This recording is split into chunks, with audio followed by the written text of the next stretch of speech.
안녕하십니까. 어제 그 대장동, 위례, 그 다음에 그 백현동, 성남FC 4개가 이제 묶여있는 33부의 중앙지법, 서울중앙지법 김동현 판사의 그 재판이 어제 있었는데, 야, 참 이게 그 4개 중에요. 제일 간단한 게 위례입니다. 제일 간단한 게 위례입니다. 근데 위례 재판을 어제 끝낸 게 아니고, 어제 판사가 뭐랬냐면 9월 말까지는 위례 재판을 끝내겠다. 10월 달부터는 대장동 심리를 하겠다. 이러고 있습니다. 야, 이게 지금 한 2년 돼가지고 1년 넘었죠. 1년 넘었어요. 본격 심리는 뭐 11개월, 1년 됐는데, 근데 이 사건 오래됐죠. 근데 4개 중에 제일 간단한 게 위례입니다. 위례. 왜 그러냐? 위례는요, 제명이 그냥 부패방지법이에요. 뭐 복잡하게 배임이나 이런 게 아닙니다. 뇌물이나. 그냥 부패방지법이에요. 부패방지법이라는 게 뭐냐면 간단한 게 공무원이 미리 기밀을 갖다가 업자한테 누설해가지고 부당하게 이익을 취하게 하는 게 부패방지법이에요. 얼마나 간단합니까? 이재명이하고 정진상이가 공무원이잖아. 근데 그때 위례 사업할 때 위례가 성남시도 있고 그 다음에 서울시도 있고 우리 송파구잖아요. 송파병인가 우리 국회의원 김건식 의원 지었고 그쪽인데, 근데 거기 보면 성남시하고 그 다음에 경기도 하남시인가 그 다음에 서울시하고 이게 3등분이 되어 있습니다. 그게 위례예요. 근데 위례 이거는 이게 처음에 사업을 못할 뻔했는데 완전히 성남시가 이제 그 유동규 씨 그 성남 도시개발공사가 들어가죠. 들어가는데 아예요. 시행사하고 시공사가 거의 뭐 같습니다. 이 말도 안 되는 거죠. 뭐 돈 대주고 그때 그 부국정고 호반건설 뭐 이런 거 있잖아요. 업자들 많이 유착된. 그러니까 이제 그 아예 시행 시공사가 같아요. 시공하는 건설사가 시행 돈까지 대줄 정도로. 그러니까 미리 성남시 업자들하고 다 짜고 친 거예요. 이거는 뭐 정보가 그냥 아예 같이 상의해서 성남시가 들어갔으니까 이거 심리할 것도 없는 거예요. 위례는. 그래서 211억인가 그럴 거예요. 부패방지. 아이고 제가 이게 이재명제 다 외우려 해도 요즘 뭐 이게 기억력이 많이 감퇴해서 하여튼 211억의 부패방지법이고요. 이거는 아주 간단한 겁니다. 근데요, 요걸 가지고 거의 1년 심리했는데 제가 오늘 이제 유동규 씨하고 통화를 했거든요. 좀 재판 상황도 들어보고 취재도 하고 유동규 씨하고 이제 여러 기자들 좀 취재해보니 유동규 씨 말로는 자기도 몇 번 나왔는지 모르겠대. 한 10번 나간 것 같아. 와, 유동규 씨가 한 10번 나간 것 같아. 정인으로. 그 다음에 저기 남아있는 정인이 아직 3명이 있어요. 근데 이름 들어보니까 이름은 아는데 아주 중요한 정인 아닌 것 같아요. 이제 정인이 3명 더 남아있는데 위례 아주 중요한 정인은 아닌 것 같은데 그 3명을 9월 말까지 해서 위례를 이제 심리를 끝내겠다. 이런 거예요. 제일 간단한 게 1년. 근데 문제는 지금 이게 대장동부터 가잖아요. 그 다음에 대장동이라고 그래, 10월 달부터. 근데 김동현 이자가요. 이자가 이게 뭐랬냐면 대장동의 가장 핵심은 정영학 녹취록이잖아요. 정영학 녹취록. 근데 이 녹취록에 대해서 이제 그 김동현 판사가 뭐랬냐. 이 녹취록은 아이고 내년 되면 이게 내가 떠나니까 다음 재판부 오면 또 들어야 되는데 재판 갱신하면 또 2번 들으려면 힘드니까 나는 녹취록 안 들을게요. 그냥 다음 재판부 오면 다음에 틀어가 들어보세요. 이러고 있다니까? 아니 자기는 떠난다고 생각해. 자기는 그냥 다음 임기가 끝나니까 나는 이제 바이바이 나 떠날게. 다음 재판부 와가지고 어차피 녹취록 들을 거 아니야. 정리한 녹취록. 그러니까 이제 그때 재생하자 법원에서. 그러면서 이제 대장동의 정인부터 좀 부르고 그 녹취록과 관계되는 거는 이게 주로 이제 나무 뭐 이런 사람들이잖아. 나묵이나 정영학, 김만배 이런 사람들이죠. 이런 사람들은 나중에 녹취는 나중에 틀어서 그 사람들 부르고 일단 이게 대장동 다른 정인부터 좀 이렇게 불러보자. 뭐 이러고 있어요. 자기 떠난다고 고언하고 있어요. 근데 이재명 측에서는 야 그것도 못하겠다. 우리 녹취록부터 검증하자요. 정의신문 하지 말고 녹취록부터 진짜인지 아닌지 김만배는 딱 불러가 내 목소리 맞는지 아닌지. 그러니까 이게 결론이 안 난 거예요. 이번 재판부에서. 와 이래놨어요. TV조선에 기자가 이제 기사를 쓴 겁니다. 이래놨어요.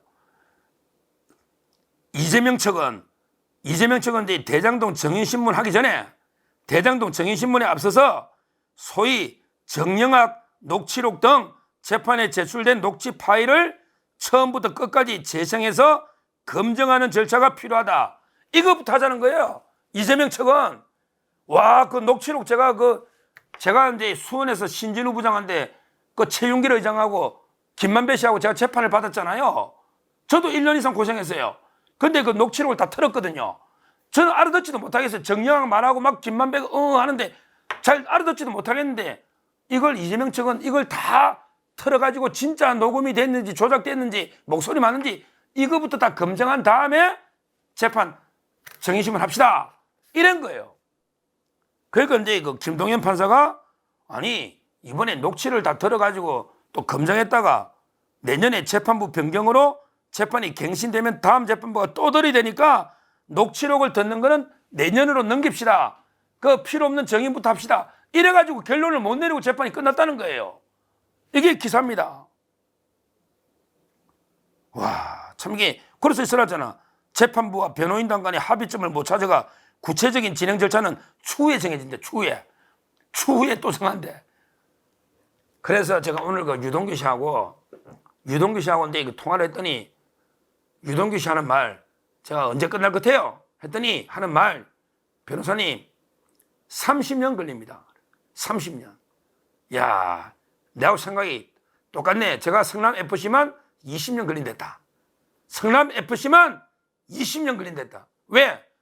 가장 정인이 제일 많았던 역대 우리 당군 일의 정인이 제일 많았던 게 양성태 대법원장 재판인데 현재까지는 101명이야. 101명이 4년 11개월 걸려서. 근데 FC만 정인이 500명이야. 그러면 그거만 해도 곱하기 5잖아. 그러면 4년 11개월인데 제가 많이 양보해서 4년으로만 잡자고. 그러면 4, 5, 20, FC만 20년인데 나머지 3개 더 있으니 30년. 유동규 씨 말하고 제 말이 똑같잖아요. 유동규 씨는 30년 걸린다는 거고 4개 다 합치면 저는 방송에서 FC만 20년 걸린다. 이랬지 않습니까? 이게 재판입니까? 이게 재판입니까? 엄청난 혼란이 올 겁니다. 재판 안 끝나고 이게 대선하고 다가오고 뭐 출마 자격이 있니 없니 재판 해야 되니 말아야 되니 엄청난 나라에 혼란이 올 겁니다. 이걸 유일하게 해결하는 방법은요. 지금 이제 검찰이 신청한 것처럼 빨리 이게 분리 선고하는 거 재판을 이게 분리할 수밖에 없는 거예요. 제가 예를 한번 들어볼게요. 우리 공항에 가면 이게 물건을 수속하는데 손님이 공항에 승객이 엄청나게 많은데 그 물건하고 수속받는 창구가 하나밖에 없다. 그러면 이게 3시간, 4시간 걸리면 비행기 뜨면 안 되잖아요. 그럴 때 어떻게 합니까? 은행이 어디고 창구를 더 만들면 되잖아요. 제가 교보문고 책 사러 가 어떨 때는 토요일 날 손님이 줄 서 있으면 카운터가 손님이 없으면 1개만 있으면 돼요. 손님이 많으면 카운터가 3개, 4개 늘리가 시간을 줄여줘가지고 손님들이 빨리 책을 사가 나가야 되잖아. 이게 서비스 아닙니까? 그럼 재판 어떻게 하면 돼요? 김동연, 재판 어떻게 하면 되느냐고. 너가 혼자서 4개를 다 못하면 떠나면 그냥 재판 하나씩 맡아서 재판부에 새로 재배당하면 되잖아. 신진우 부장 봤어 안 봤어? 신진우 부장 쌍방울의 김성태 회장 재판이 배임하고 횡령 배임이 있고 본래 그 다음에 대북 송금이 있잖아. 그러니까 대북 송금만 쪼개서 아예 횡령은 나중에 심리하고 대북 송금만 선고했잖아. 이번에 김성태 회장 신진우 부장 하는 거 안 봤어? 그게 법에 그게 당연한 절차 아니야. 신진우 부장 한 게. 그러니까 저는 이래 좋아합니다. 따로따로 내게 선고해라. 위정교사는 당연히 선고 안 됐으니 위례가 끝나면 9월 달에 위례부터 선고해. 이거는 100% 이거는 뭐 못 봐야. 왜? 이거는 부패방지법이기 때문에 그냥 결탁만 하면 되거든요. 제일 구성 요건이 간단합니다.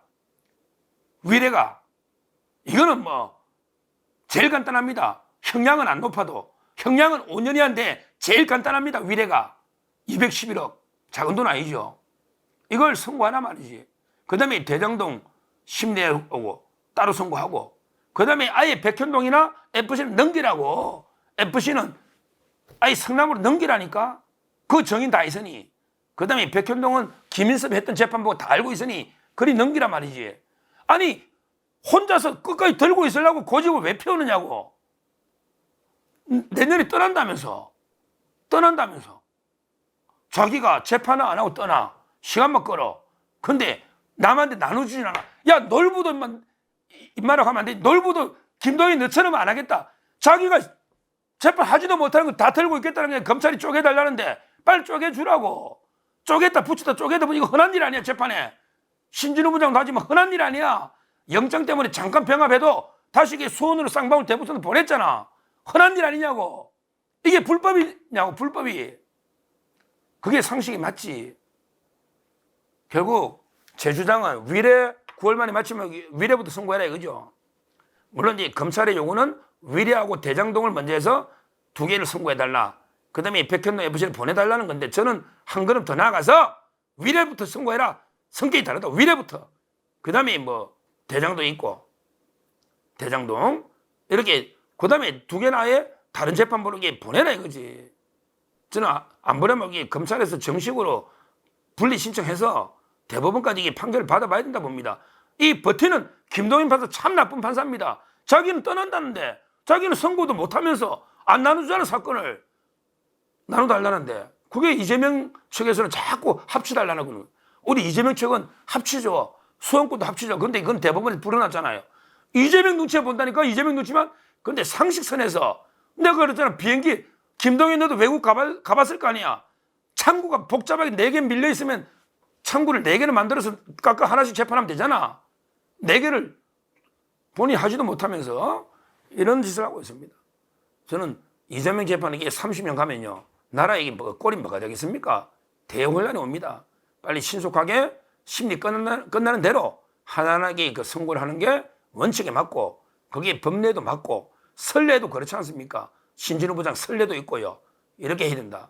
이대로 가면 이게 심각한 나라 혼란이 온다. 메인 재판에서 이래 보고 물론 뭐 위정교사나 선거법이나 또 대북 선거 문제에 더 빠르게 될 수 있지만 그래도 이게 이재명의 본류 재판이 20-30년 걸린다. 이건 말이 안 되지 않겠습니까? 뭔가 이게 특단의 대책이 노이되고 김동연이 떠나면 오겠지만 후임이 저는 조희대 대법원장이 나서야 됩니다. 이럴 때는 나서대요. 왜? 이거는 재판의 내용에 간섭하는 게 아니고 재판의 절차나 사법 행정의 문제고 배당의 문제이기 때문에 조희대 대법원장이나 서울중앙지방법원장이 얼마든지 재배당할 수 있는 이런 사안입니다.